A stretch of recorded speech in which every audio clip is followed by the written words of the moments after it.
Hey folks, Cupcake here. So let's talk some real truth about this whole broker transparency circus.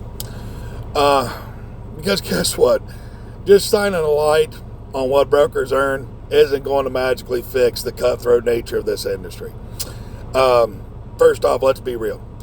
Even if every broker shows you exactly what they're making, that doesn't stop carriers from underbidding each other.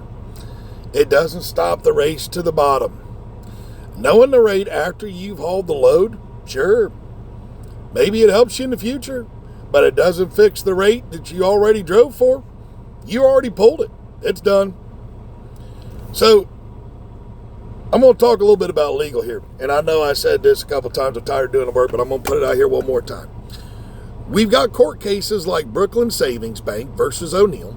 There's Barentine versus Arkansas Best Freight Systems, and Walling versus Portland, that say that you cannot waive someone's regulatory obligation.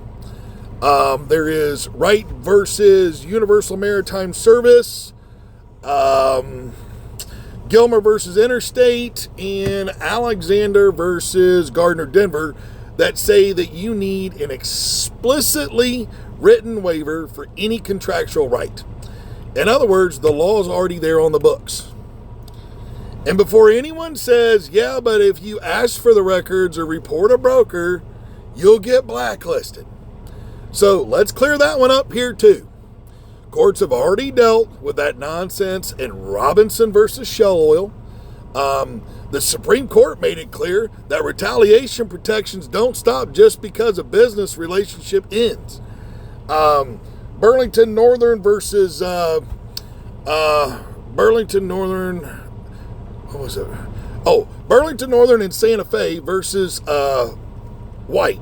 That court, they held that any action would deter a reasonable person from asserting a protected right qualifies as unlawful retaliation.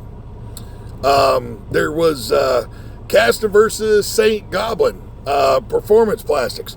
The court confirmed that workers and businesses are protected when they assert statutory rights, even informally, without using a magic word, but simply coordinated blacklisting, retaliation, or economic punishment for asking for records or reporting violations is already illegal.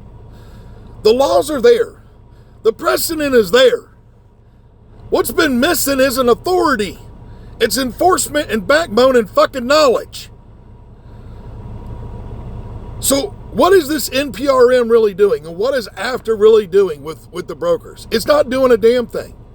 The only thing the NPRM does is it puts a 48-hour clock on something that you already have a right to. The truth is, most folks just ain't got the balls to go get a broker and say, give me my damn records, and then report them if they don't comply. Well, I take that back. It took a lady, Pink Cheetah, to go versus TQL.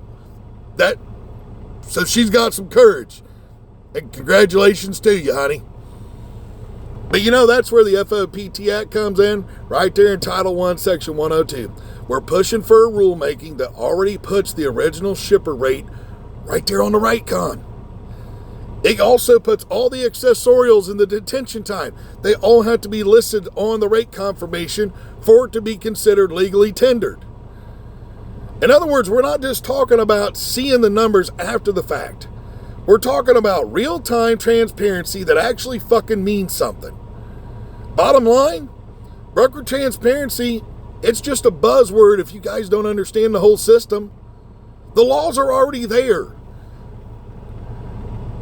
The FOPT Act, it's about making sure that the real numbers are out front and not hidden in the back. And that's the no bullshit truth. So stay sharp out there, folks. People want to know what we're about. Well, I'm going to start telling y'all.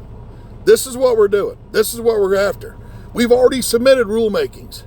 We've submitted for skilled trade to be recognized by the Department of Labor, or trucking to be recognized as a skilled trade.